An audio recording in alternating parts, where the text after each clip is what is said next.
Good evening. We are actually going to look back and look ahead in this conversation, but before we do that, I think we should look back. And it would only behove this moment as we turn 3 that we all applaud the efforts of Dhruva Jaishankar, Sharon, and their team for putting together a wonderful institution in 3 years' time that is already making its presence felt around the world. And truly, if in 2018, when Dhruva and I went for a walk in Stockholm and spoke about the possibility of building something like this here, if at that time someone had told me that this is where you will be in 3 years' time in 2023, I wouldn't have believed that person. But Dhruva has done it, so please join me in applauding Dhruva, Sharon, and the team for this.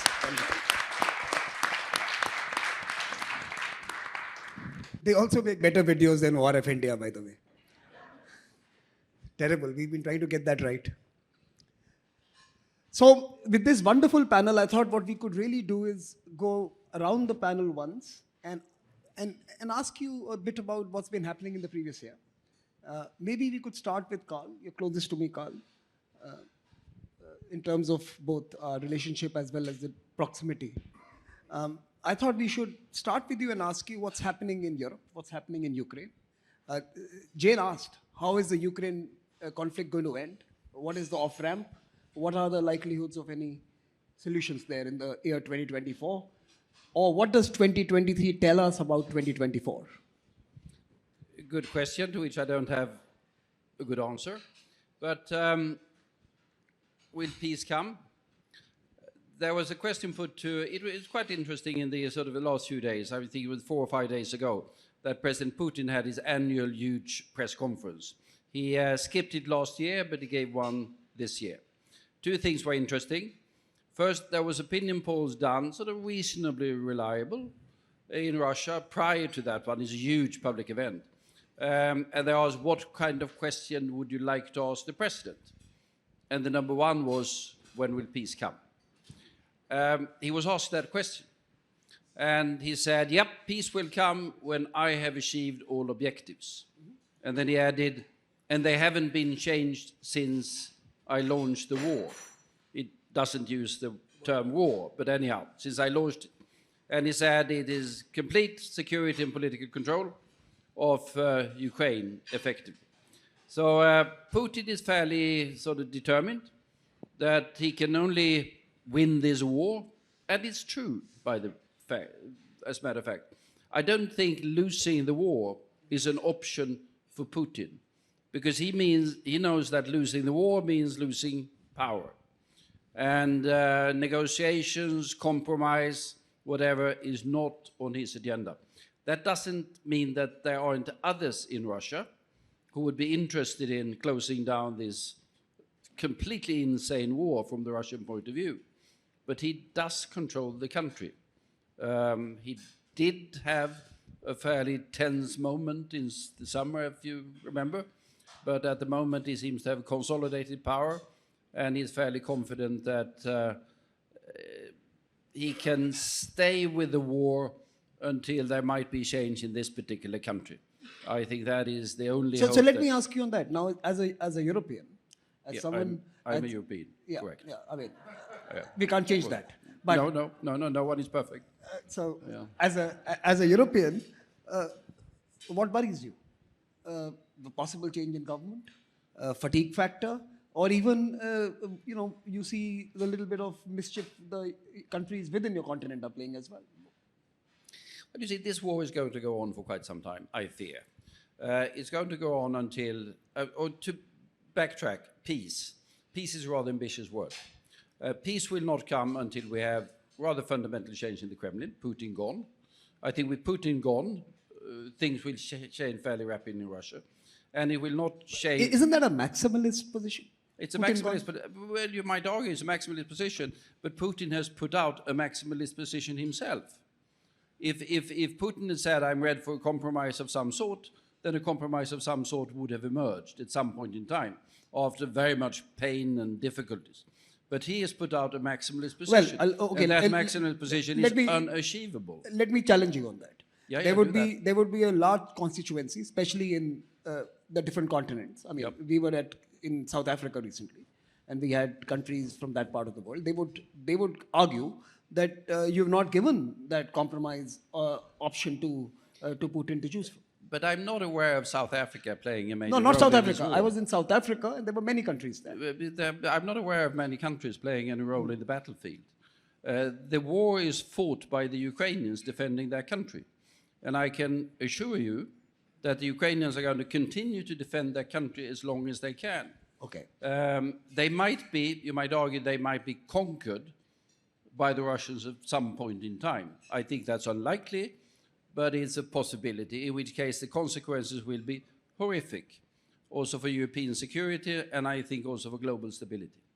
But there's a lot of compromise, there's a lot of speculation this town as well. You could do that sort of compromise and Trump or whatever. It's not going to change that much because it's the Ukrainians that are fighting the war. Prime Minister Harper, can I come to you with the same question? Yeah, and I would give more or less the same answer. I don't think there's any near-term prospect for peace for exactly on the Russian side for exactly the reasons that Carl said. Vladimir Putin cannot afford to look like he's failed to achieve his objectives because he's a dead man walking in the near term, if that's true. But on the Ukrainian side, I think you have to remember that, you know, after Minsk and after all of their history, they can't afford to agree to any kind of peace or ceasefire that would cause them to drop their guard because it would almost be certain they'd face renewed attacks. So, look, I think the best we can hope for is that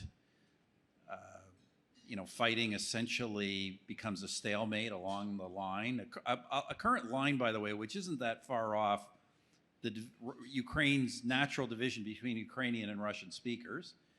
But look, longer term, I think that the issue that really has to be addressed from the United States and the Western side is why this happened. In my judgment, this happened for the same reason we have a war in Gaza and the same reason we have a threat of a war in Guyana, the failure of the United States and the West to provide adequate deterrence. And that failure has been all about not putting Ukraine in NATO. If Ukraine had been put in NATO when George W. Bush and myself and others tried to do this in 2008, this war never would have happened. So we've kind of, at some point, got to correct that error. And what about the US elections? And does it really change what could happen in 2024? I'm not sure. Obviously, if the current president's reelected, you can expect the same policy. A lot of speculation about what a reelected Trump would do. My own guess is that, kind of contrary to expectations, that he'd go off in some wild direction. I think in the near term he'd be likely to support a very similar position to what we have now. Mm-hmm. He's not saying that as a candidate, but my guess is immediately there wouldn't be a big change. But look, we don't know, as Jane said, we don't know what the outcome of the election would be, and more importantly, trying to predict, in particular, Donald Trump is a risky business. As it is. Senator Payne, the same question to you, but let me add a little bit of twist to it. What does this conflict that continues to persist do to the equations in the Asia-Pacific, in the Indo-Pacific? What does it do to the Chinese maneuvers in that region? How does this implicate our part of the world, as it were? Well, I'm taking James' advice and I'm buckling in for the foreseeable future as I watch US politics.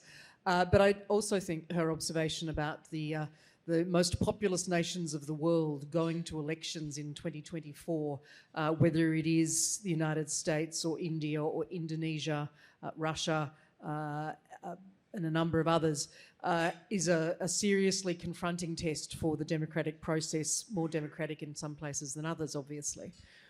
I think the challenges that we are continuing to look at in the Indo-Pacific, and Australia sits comfortably at the bottom of the globe and looks up and across for our perspective, are deeply serious. Nobody should underestimate the seriousness of the engagements between China and the Philippines. over the Scarborough Shoals and other Philippine land within their EEZ and their continental shelf. You should never underestimate when forces, whether naval or coast guard or maritime support, willingly damage other vessels with water cannon and with ramming. Our defence forces, yours, mine, everybody else's in this room, go out of their way to train to avoid miscalculation, error, and so on. But when these are intentional acts, this is a very, very different situation. So these are deeply serious, and the Philippines are working very hard, I think, including under the chapeau of the 2016 UNCLOS arbitral decision in their favour, to assert with transparency and with openness, using all of the technology available to us in the 21st century, to show what is being done to them for what are basic resupply missions to personnel who are posted in these areas. They are resupply missions. They are not missions that are endeavouring to take areas. They are not missions which are trying to violate any international law or similar. So that is deeply serious. They've received the support of Australia, of Canada, of the United States, of Japan. Japan has just, in the last Japan ASEAN meeting, supported the Philippines, Indonesia, with a new patrol boat, Malaysia with similar material and drones, which help them with maritime security. So the partners and the allies of the region take these issues very, very seriously. Then we see similar engagements between Japanese and Chinese coast guards around the Senkaku, which are again contested as well. So this is continuing, and I think one of the real challenges that we have globally, both within governments and within organisations like our think tanks, so many of which are represented here tonight, is when you are watching two wars, when you are watching Ukraine and Russia, when you are watching what is happening in Gaza, it is so easy for the bandwidth to do other things to just disappear. But we cannot afford to take our eyes off that game, of that particular aspect of international strategic competition, which is very real. And our friends in ASEAN, and I think there are probably potentially a number of countries of ASEAN represented here tonight, our friends in ASEAN need the support of their partners and their allies when they do stand up for themselves, when they do try to bring transparency to that sort of intimidation and that sort of coercion. It's deeply serious and deeply dangerous. In your response, US was missing. And I want to ask you about the US specifically. You mentioned the capacity, the bandwidth. Do you think with the elections coming in, with them already being engaged in Ukraine, a big contest, trying to manage the situation in the Middle East, is this one of the most vulnerable times in that part of the world? Well, it has the potential to be. I don't think it is at this point. And the US was not missing purposefully. In fact, by implication, I was saying that the US's eyes are very firmly focused on Ukraine, on Gaza as well. But also, as I said, they've expressed strong support for what the Philippines is doing and is dealing with. Strong and vocal support, which is very welcome, including not an exercise of, but at least an invocation of the US-Philippines military agreement, which underpins that aspect of the relationship.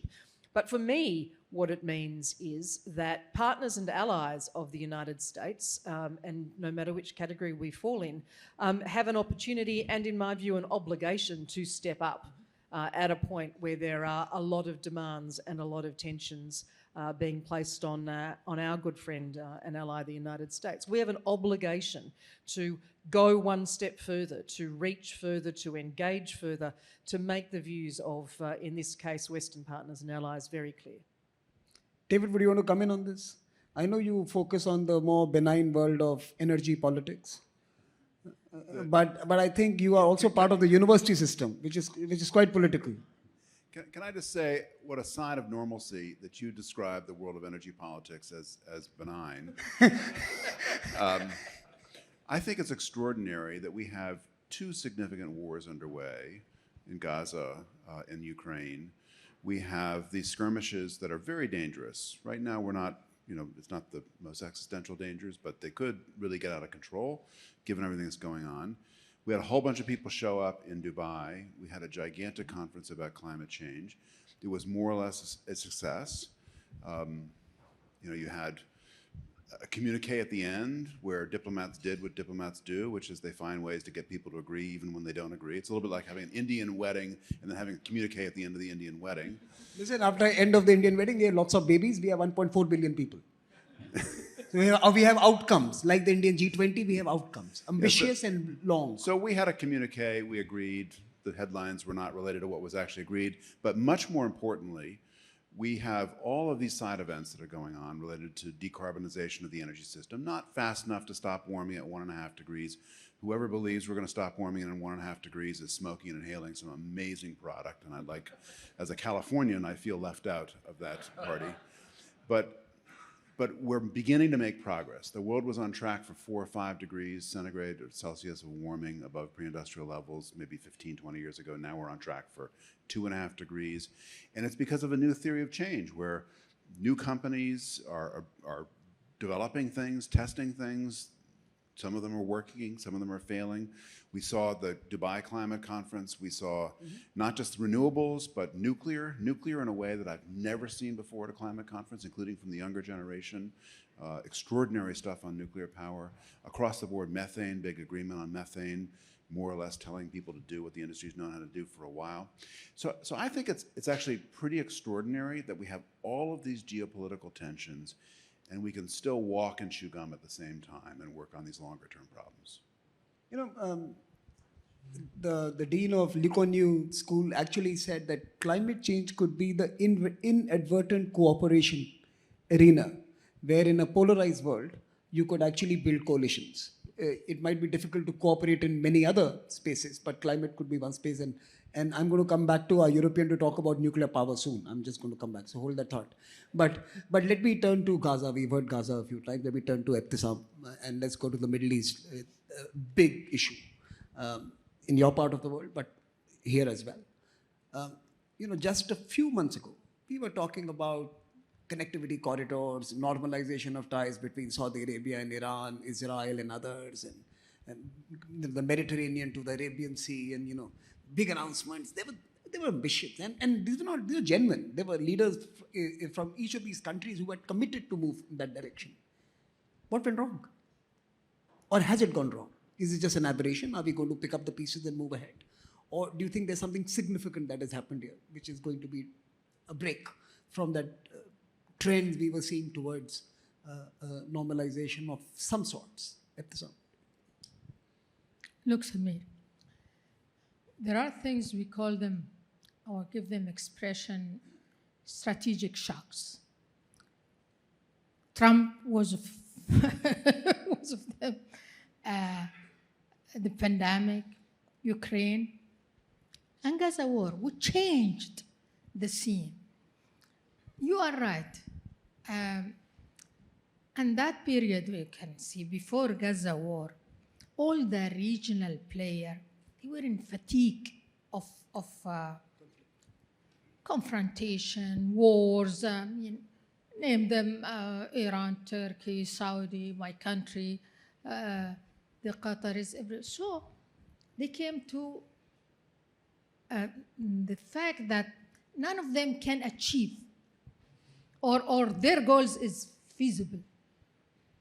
So why not to come to a win-win situation? Manifested in the Abrahamic Accord, in the rapprochement between UAE, Iran, Saudi, Iran. And I believe that the Abrahamic Accord also, at least from UAE perspective, which believe that it cannot work in a world of conflict, that this is the best way, okay, to bring peace.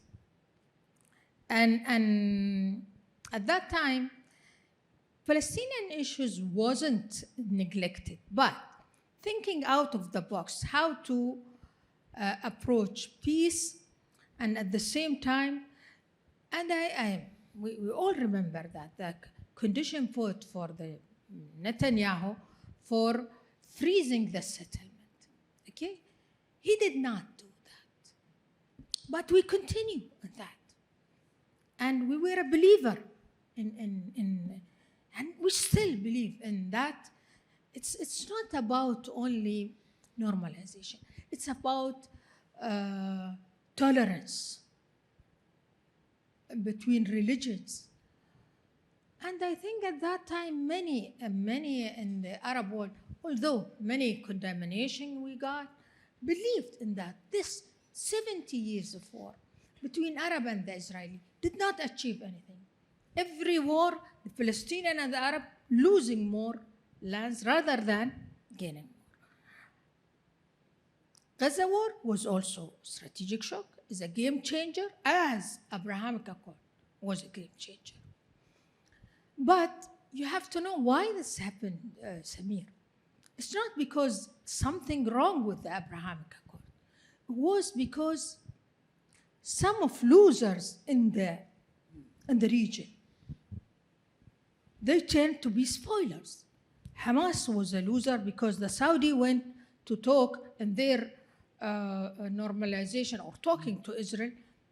They ignored Hamas and they went only talk to Palestinian Authority. The Iranian also thought they are loser because of this, and not only because of this, because of the Indian Middle East Europe corridor, because they've been also excluded. The Russian also was losers because they have been sanctioned, isolated, okay? The Chinese also thought they are losers because that Indian Middle East Europe corridor, that was deliberate, done, this is what they thought, by USA to move from Bilton Road to another road. So all these losers became spoiler. And I think everybody And looking knows ahead, that. looking ahead, Looking ahead, look, the bilateral, it's going, but you have to know, this did not happen only from the Gaza war, because of the Netanyahu's government, and I said that in Herzliya, that if this government will continue, nobody will join the club. Nobody will join the club. Now, it is exacerbating with the situation in the war of Gaza.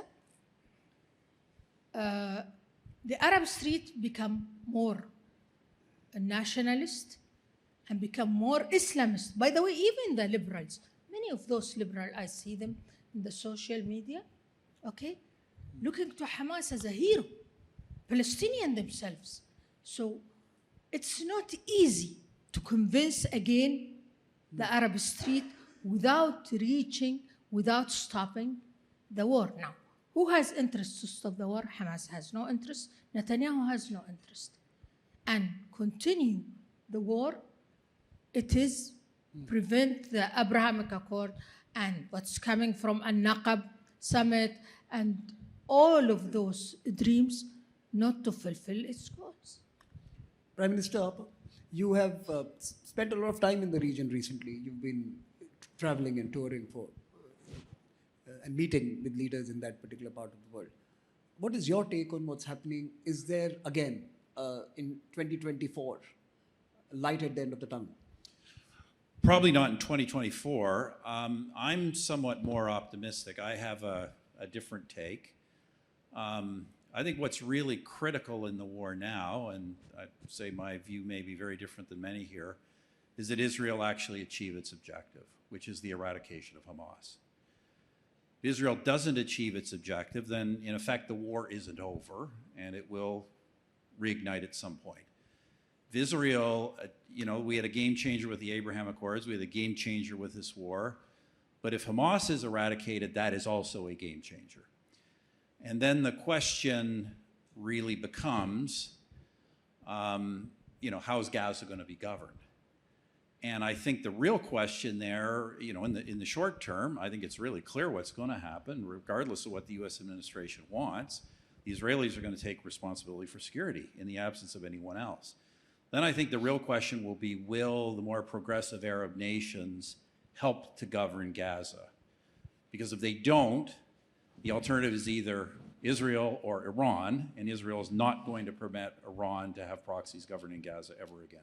So I think that's what's really critical. I think if you get that resolved, I think the reasons for the Abraham Accords, the reconciliation of a big part of the Sunni Arab world and Israel, there are very deep motivations for this that are economic, that are cultural, that are security, especially around Iran. Those things haven't gone away. And so I do think in the midterm, there's a chance that process can resume. But in the end, the Gaza war must end, and the only way it ends is with the eradication of Hamas. Sorry, Carl, you want to come in? Well, Hamas is, of course, a function of something that is there. That's the problem. So getting rid of Hamas is, I mean, we're all in favor of it, but it's easier said than done. If you look at opinion polls at the moment, Hamas is more popular among the Palestinians than have ever been. Because they are seen as having achieved something that no one else could have achieved. I mean, that's the brutal reality of it. And I would say that for all of the complexities of Gaza, and one of the questions, I mean, there are mind-bogglingly difficult questions what to do with this place of 2 million people. I would say the most important and most explosive place is the West Bank in Jerusalem. We were both in Israel in the spring, and I had been there a couple of months before. I hadn't been there for 10 years. And I was horrified by the trends that I saw. It was obvious at that time that an explosion was coming. I didn't think it was going to come in Gaza. I was quite convinced it was going to come in West Bank. And I think I might still be correct on that one, because the situation is not going to work.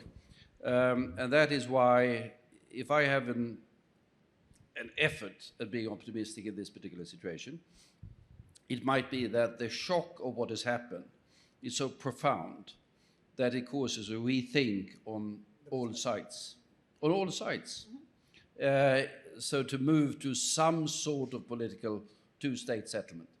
And I've seen sort of very clear statements coming out of this capital, much clearer than we've seen for a very long time. That's good. Then critical is the United States able and willing to go the way in action that his words are. In that case, yep, we might have something achieving that is good out of this bad. If that doesn't happen, I fear that we'll see a repetition of this particular war. David, we heard early in the evening from Jane that she was told by Scowcroft that foreign policy was not the reason why the government lost. Is foreign policy going to be a factor in the elections in 2024? This particular conflict, you see mobilizations across campuses, you see Democrats coalesce was the word Sanjay used, coalesce around the grievance of inaction or US action, whichever way you want to frame it. Do you think it's a factor? Yeah, I think Jane's larger point was spot on, which is this is a narrowly fought election.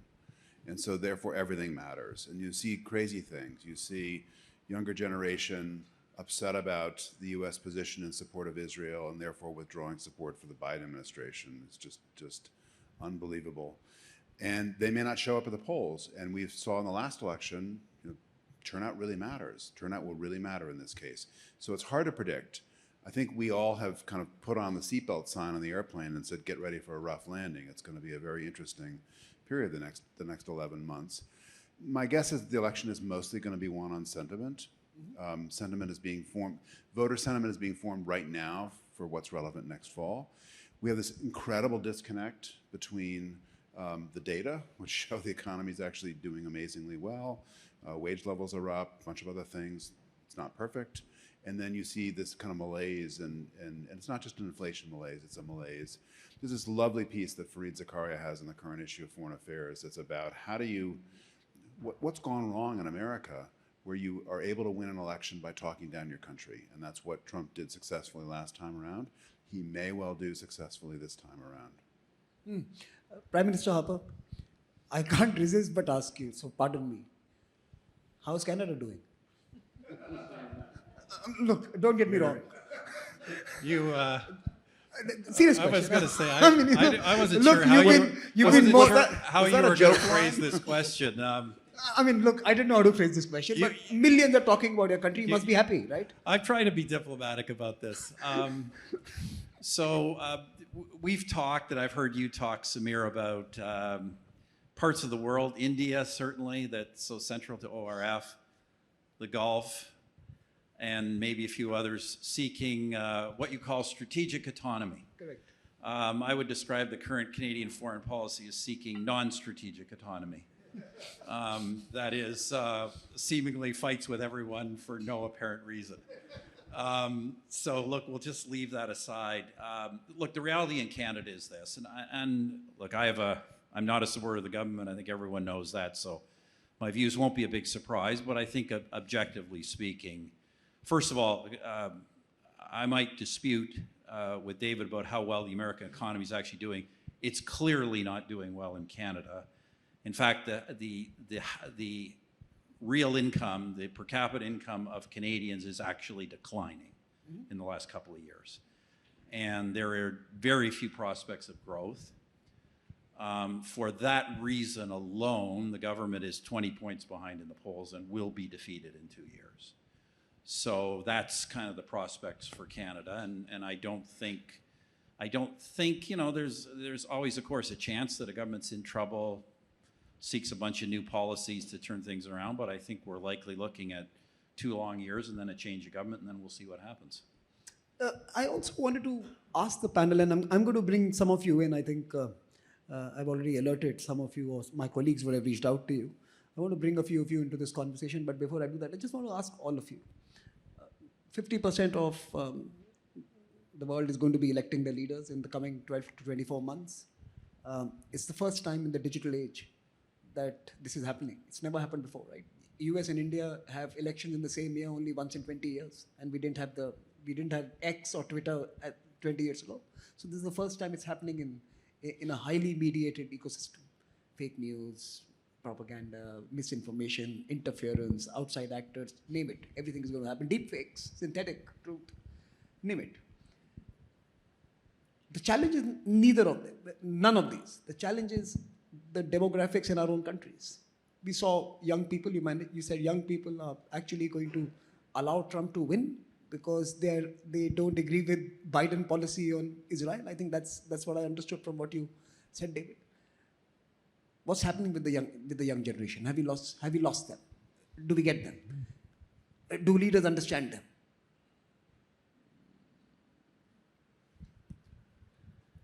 Good question. If we look at the sort of the last few years of European elections, and we have elections all the time. I mean, if we are in the EU, 27 countries that have election every day, more or less. But the last European elections, the last elections that I can remember, we had a higher turnout of younger people than we had before. So they're clearly not sort of leaving the political process, but they're engaged in the political process. It's the choices I'm talking about. Their Sorry? choices. Their choices is going in different directions. I don't think there's any sort of firm pattern. I mean, what you see in European politics is, of course, that you have much that you have in this country. There's a fear of migration that is playing a very substantial role, affects primarily the elder part of the generation. We also have the inflation effect that we mentioned, living standards going down. I mean, that's all over the place because prices are higher and wages have not been following up. So that affects it. I don't think there's a particular trend that I can see among young voters in Europe going in either one or the other direction. They have been more supportive of a more integrative approach on migrants to some extent, more an integrated approach on European integration to some extent. Netherlands notwithstanding. Sorry? Yeah, Netherlands with extent. Yeah, absolutely. The Dutch election was a surprise to the Dutch as well. And it might have been a couple of temporary factors. Dutch politics is notoriously volatile. Notoriously volatile. And they'd had, just the last year before the election, they had first one party that was set up from nowhere with the Farmers' Protest Party. that suddenly was the number one in the opinion polls. Then it had another party that suddenly was coming, where the breakaway from the CDA party, a guy who is somewhat a dissident, but not entirely sort of madman. He was number one in the opinion polls. And then suddenly on election day, you had Geert Wilders as number one. So he's notoriously volatile. And I think that volatility will continue in Dutch politics. Then they will have to form a But coalition. that's not the state of European politics generally. It's more Dutch. Well, it's very Dutch. Okay. But but it has to be said, European politics is becoming more volatile. But the Dutch are at the end of that particular scale in terms of volatility. They have always been. Prime Minister Harper? So look, let me just answer your question a little more generally. First of all, I wouldn't generalize about the next generation. I've been around long enough to not only know that there are a whole bunch of different views in this generation, but that generations have a way of changing over time. You know, the generation of the 60s elected Ronald Reagan president, 15 years later. So, people's views change and evolve. And this sort of takes me back to a really fundamental reason I remain optimistic is that so much of the world is in fact democratic. Democracies get a lot wrong at any given point of time, but democracies evolve, they learn, they course correct. There's been a lot of ink spilled, maybe not in the last few years, but when I was PM, about how wonderful the autocrats were in the decisions they make, especially China. The Chinese could get everything right 50 years ahead of time. Well, guess what? When autocratic systems make bad judgments, as China did on COVID or as Putin did on Ukraine, they saddle their countries with disasters that go on for years, if not decades. So I think that the fact that we have engaged young people and they will continue to be engaged will probably help us arrive at better solutions over time. I think the challenge for democracies is really the question, Henry Kissinger talked a lot about this, can we sustain healthy democracies without deliberative processes? And modern means of communication, social media with its disinformation, misinformation, kind of instant gratification, doesn't do a lot to encourage deliberative decision making. But as I say, I'm still optimistic that over time that free flow of information leads people to better decisions rather than worse ones. Okay, I'm now going to turn to you. So can I request the mic to move to Satu? Go ahead, Satu. Yeah, well, thanks for a terrific panel. A quick introduction so that... My name is Satu Lemay. I'm the Vice President of the East-West Center and a Fellow at the Center for Naval Analysis. Appreciate the panel. I was thinking here, we have three distinguished and experienced politicians also on the panel. I was thinking if this discussion were held at a Kiwanis Club or a Rotary meeting luncheon in Michigan or North Carolina or one of the swing states, because one of our speakers said that American elections are likely to scare the world. But the world also somewhat creates anxiety and maybe indifference in the United States on and off. What would be your message to American electorate in 2024 about why the resolution or the handling of issues like Gaza, Ukraine, global economic order, global South matters to them? So I'll come back to you. Just we'll take the questions and then we'll come back. And I'll remind you in case any one of you forgets what the question was. Let me turn to Anjali Kaur, the mic to Anjali. Thank you, Anjali. Hi, Anjali Kaur, USAID. I think I'd love to understand the notion of freedom of speech in this evolution of a democratic state that we live in, and how the freedom of speech gets impeded on whether we refer to a war and whether we start limiting based on hate speech or the notion of expression. And you can refer to what's happening with universities in the United States or across the world, what we're seeing happen. Thanks. James, can I come to you? Well, I want to thank you for letting me ask a question, because I think this question is really important to all of us. I think the most transformational impact that India is going to have in world affairs in the next years is in Africa. And here's why. This is the African nations have the fastest growing explosive population growth that is going to impact all of us. None of us have the capacity or the interests to move the needle. And the only way I think that we are going to successfully partner with the forces for good in Africa is if the United States and our European partners and our friends in the Middle East and our friends in the Indo-Pacific, particularly India, Japan, South Korea, and Taiwan, work together in some kind of collected effort to partner constructively. And I think this is the greatest challenge, the single greatest challenge that we have. And I'd love to hear the panel's thoughts on that. Okay, so I have two more folks I'm going to turn to, but let's take these three questions first. The message to America from the panel. If you are addressing folks in American heartland, what would your message be? Ukraine, Middle East, economic order, international role for America, why are they important for America? Well, a stable world is, of course, something that is good also for the prosperity and well-being of the average American, wherever that particular American happens to be. And a world where we have wars is a bad one.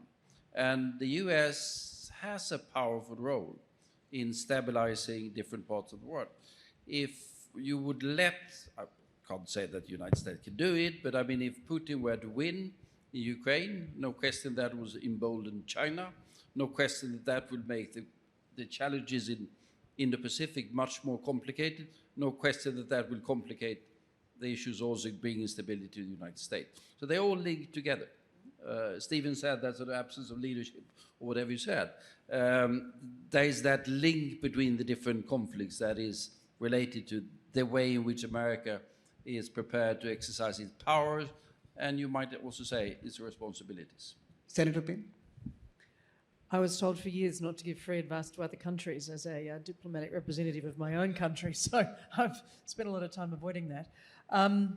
And in fact, I wouldn't. I don't think it's for me to say anything to the United States about their own democratic processes. I did actually want to pick up on the question about freedom of speech, though, if I may, because I think in a period of heightened tensions and tensions which are playing out domestically in many countries, and it's happening in my own as well, that how politicians, practicing politicians, and I'm a recovering, recently retired practicing politician, how politicians deal with the questions of social cohesion and social harmony at times of heightened tension in a completely different communications environment than the one in which most of them began their processes. I sat in the Australian Senate for 26 and a half years. Until the advent of Twitter transforming itself into X. Before that, you actually had to make a case. You had to develop an argument. You had to be able to present that, articulate that, campaign for that in a small c sense, run that through a media process, maybe even end up doing press conferences, give a speech, etc. Now it's a 100+ character statement that can make or break your career or someone else's. TikTok, everything that goes with every platform that we can identify is changing the way that practicing politicians have to operate, and it's changing the way we perceive freedom of speech as well, and it deeply concerns me. My personal view about social media is that it completely removes the need for the exercise of common basic respect. Completely removes that need. And what happens is that people forget that they're not using a keyboard, and they exercise that complete lack of respect in all of their engagements. And it makes the political environment particularly toxic, and it makes many other environments toxic. On university campuses in Australia, this is an issue currently, and not just related to October 7 and events that have flowed from that. It has been an increasing issue in Australia for some time. So how we deal with that, I think, is a challenge for this decade and the next, because it can only get worse and it can only grow in impact and influence. AI, and which was not one of the issues that was in Samir's list. AI goes a whole step further in complicating how we know what we are dealing with. And frankly, your basic garden variety politician, the overwhelming majority of them do not rise to leadership or ministerial roles. That's just the fundamental operation of numbers. Fundamentally, they're not trained to deal in that and with that. And as democracies, nascent or long-standing, we need to think about how we enable our parliamentary and elected representatives at so many levels to do better at what they do, and that has a pivotal impact on in fact, in my view, on the engagement of young people in appreciating the value of the democratic process and appreciating the rights that they have to exercise freedom of speech or a vote. Prime Minister. Sorry, just on both. First, I'll be quick on the freedom of speech. I've always been reluctant to, talk about speech codes and these sorts of things. But when you've got protesters outside Scotiabank headquarters in Toronto chanting "Gas the Jews," which is what they chant, I think you're kind of beyond what we would consider any rational political advocacy. You're into the advocacy of violence against people. So I do think at some point you got to draw the line. How you do it through social media, big questions I don't have an easy answer to. I am going to answer the question though on what message I have for Americans.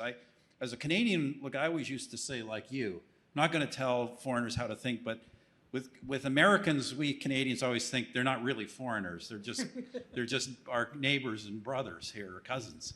So I'll tell you what I think, and I think it's really important. I know that we always forget America's had such an important leadership role in the world. We often forget that America never sought this leadership role. This leadership role really came about because of a series of events that led to World War II and America's involvement in World War II.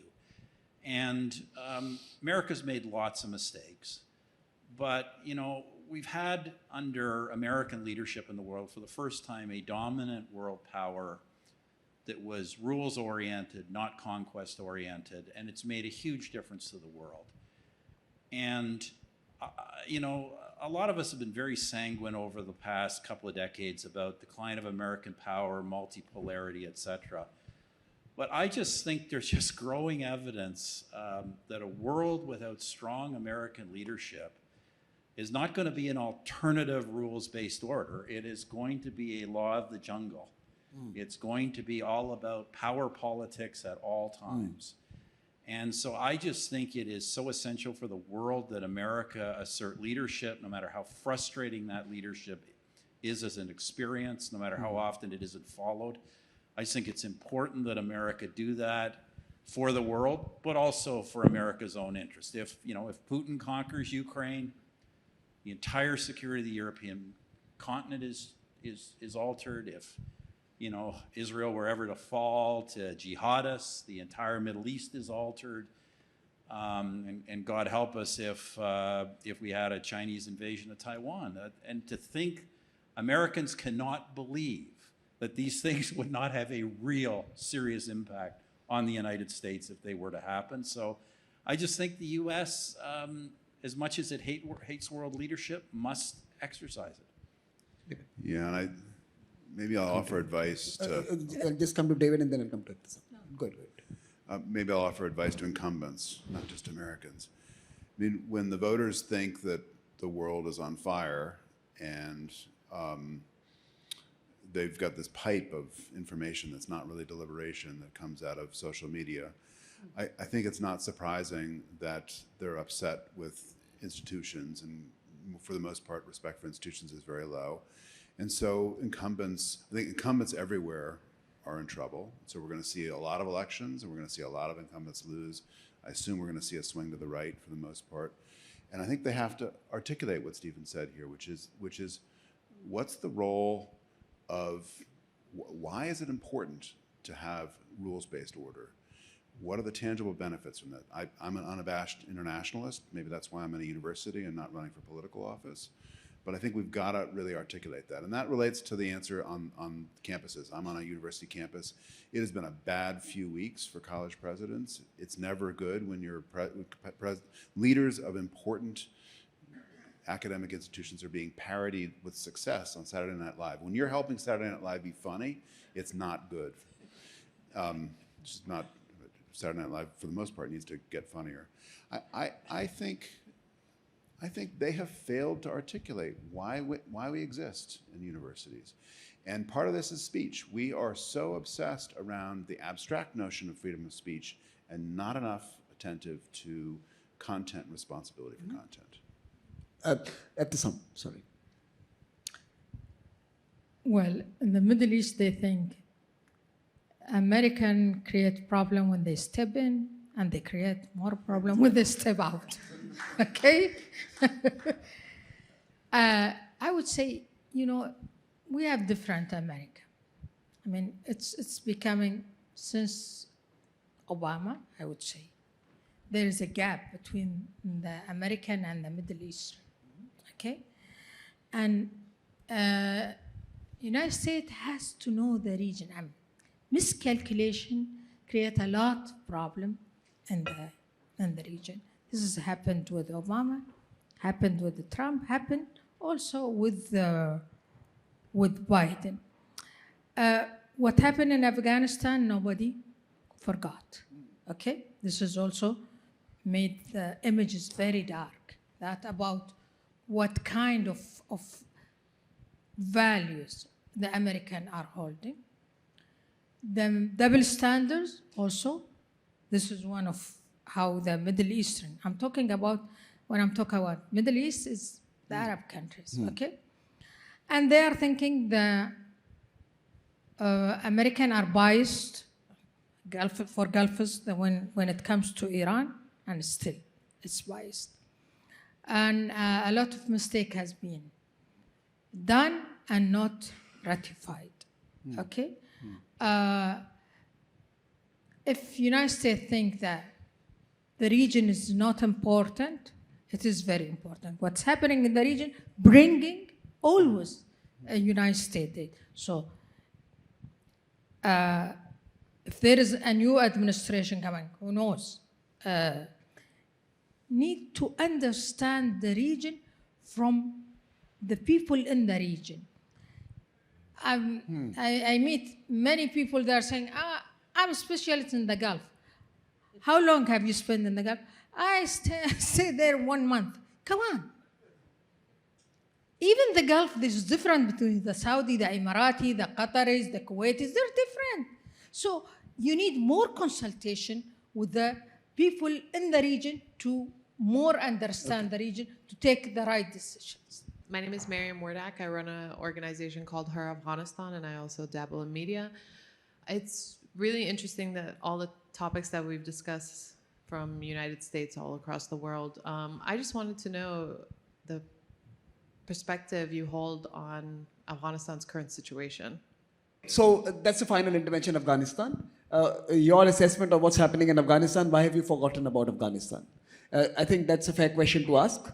We move to the next crisis. Nothing has been done about the previous one. And there's a question that was asked by James, Africa. And is it time to get our act together, work together as a coalition from the Indo-Pacific to Europe to put together something which is worthwhile for that continent? So you can pick one of these two questions and I'll just go on. I could also pick both. And to say, I think it's a shame that we have forgotten Afghanistan. I mean, it sort of disappeared from everywhere and the country is still there. And it's a fairly tragic situation. There are things that have improved in terms of security of the country, but the human rights situation, the social development situation, appalling. We have, from the Swedish or European side, we still have, from the European Union is present in Afghanistan with a fairly large development program. We try to continue the aid programs that we used to have, but it's not easy. But we are not giving up entirely, but it's extremely difficult. On Africa, agree completely. If you look at the European Commission that we have now, which is coming to the end next year, when it came into power so nearly 5 years ago, the first thing they did was all of them took the first flight to Addis Ababa to meet the African Union, saying this is the priority for European foreign affairs in the next 5 years, to develop a better relationship and to help and partnership or whatever with Africa. Now we have been, to put it mildly, somewhat distracted since then with other events, but the priority with Africa, I think, is, from the European point of view, but also from other points of view, absolutely essential. Ebtisam, let's turn to you. Africa Partnership, Middle East, again UAE and others are focused on the continent. And is there a chance to partner with Europe, America, India and others to create a Africa proposition? Yeah, of course. You know, I think the Gulfists, they revisit their alliances, their ideas that the world should be multipolar than bipolar or polar. That's why they are seeking partnership with India, with Africa. Africa and Asia matter for them more now because of the economic connectivity, okay? United States is matter for them as alliance, as provider of arms. But as I said, maybe for UAE, if I'm saying more, lost credibility when we have been attacked by Houthi, and the American did not take a quick reaction to that. That's why also you are looking. And now USA, either or. Come on, this is a multipolar world. You cannot say either or. My national interest comes above that. Then I choose. My partnership with India may be worth more than my partnership with US or others or other. So Africa, problem with Africa now, everybody competing there. The European, the Russian, the American, the others are there. And how you can bring stability to this country? You see the wars in Mali and others, and sometimes the French, sometimes the Turks, sometimes. How can you stable this with different and this conflict of interest? Understood. I would reiterate some of the things said. When I said there needs to be a reassertion of American and broader Western leadership, I'm not referring just to security. I do think we've also kind of lost the focus on development leadership as well. And I think that's the coordination and the development and the really getting into that business back into that business in a very meaningful way with a very different model than the Chinese and Russians and others are offering is something very important that needs to be done. And Afghanistan? Well, look, all I can say about Afghanistan is I just, like as you know, I'm a philosophical conservative, and I continue to be just very, very frustrated by the number of decisions I see being made in the world that are just not based on kind of firm international policy reality. I remember at the time Afghanistan was falling through the unprovoked surrender of the Biden administration. The word out there, well, it wasn't going to be so bad because this was a new Taliban and they'd learned. Like who could realistically think the Taliban would be different the second time than they were the first time? And I say, I just keep hoping that somehow we will banish these kinds of notions in our thinking and bring a lot more hard-headedness to international affairs, because the Afghanistan thing is a disaster. I think the challenge from my perspective and where Australia sits in the world, particularly in relation to Africa, is that we can't shift the dial unless it's in a partnership, unless it's in a structured relationship or coalition. We have continuing diplomatic presence from the top to the bottom, obviously, but it's less than it was. And if we're going to engage, then it has to be, I think, in strong partnerships. And there's not a lack of willingness, but there is a lack of a plan. It would be fair to say. I think to take Stephen's point about where the world is sitting in terms of development leadership at the moment. My personal view is that a lot of the focus of development leadership has been sucked into the climate stream, if you like. So those who were very focused on development have diverted a lot of their attention onto climate. That is not a criticism, it's just an observation. And so the development lane is less crowded and the climate lane is phenomenally crowded. And somebody was saying the number of NGOs who were at COP numbered in the thousands this time. A lot of those NGOs would previously have been in the development lane. And we need to be conscious of that and decide how to, I think, have a better balance between the two sides. On Afghanistan, I would have to say there is not a week in my professional life where I don't think about the situation, particularly of women and girls in Afghanistan. In fact, there's probably not a day. It's been something that I have been passionate about and have worked on for as long as I can recall. And we don't have a solution, don't even have a glimmer of hope, in my view. And that is devastating to me and devastating to those many people who gave their lives, including Australians, in the cause of that fight for so many years. I absolutely agree with Stephen. Expecting a new Taliban is like expecting a different Hamas. It is completely nonsensical. These are not groups or people or philosophies or approaches which change. And if we do that, we are condemning ourselves to recommit the mistakes of the past. I think these remarks on Afghanistan are correct. I can't defend the tactics of what the Biden administration did and the way they left.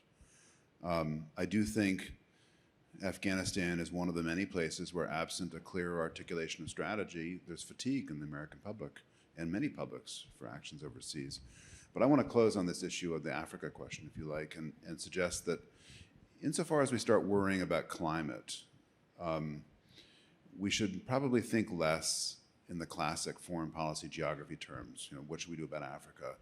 There's a whole class of countries, societies, parts of countries that are less developed, with less capable institutions, that are less able to mobilize capital and do things like look ahead and look at what are the physical effects of climate change, what are they going to be?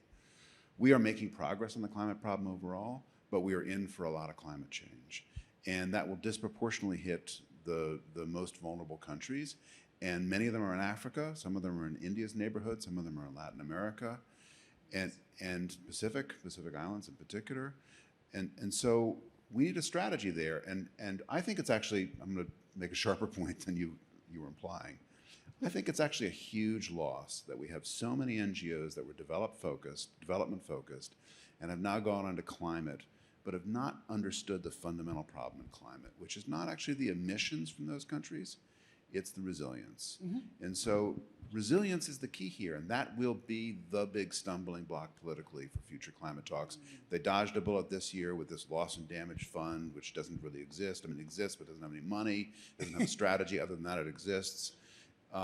That will be the core political problem on the climate problem. Resilience. I think that's a good word to conclude this conversation on. I think resilience is something that we require not just to confront climate change, which is already upon us, but also the political changes that will be soon upon us, and the geopolitical changes that continue to surprise us in the months past and in the weeks ahead. But I think we've had a serious conversation on some serious matters. It's not necessarily been very uplifting. I think it was slightly like a Tarantino film. There was no light at the end of any tunnel that we tried to explore. But we can conclude with three bad newses. One, we are going for elections next year, and hence we are not going to pay attention to the bad newses. That's one bad news, that we are all going to be so obsessed with our own elections and fighting our own political battles that I don't think there is going to be too much bandwidth available in political leadership to really focus on some of these most consequential events, developments, changes that are currently underway. And that's bad. Second bad news, that it means lots of work for think tanks. We'll have to do a lot of research, a lot of writing, lots of developments that will have to be studied, analyzed, put out. And the third bad news, the political leaders will have to read them. So, I think that's a good way to end this dinner this evening. Please enjoy the rest of it, and please join me in applauding this wonderful panel. And of course, well done, ORF America, and many, many more years to you.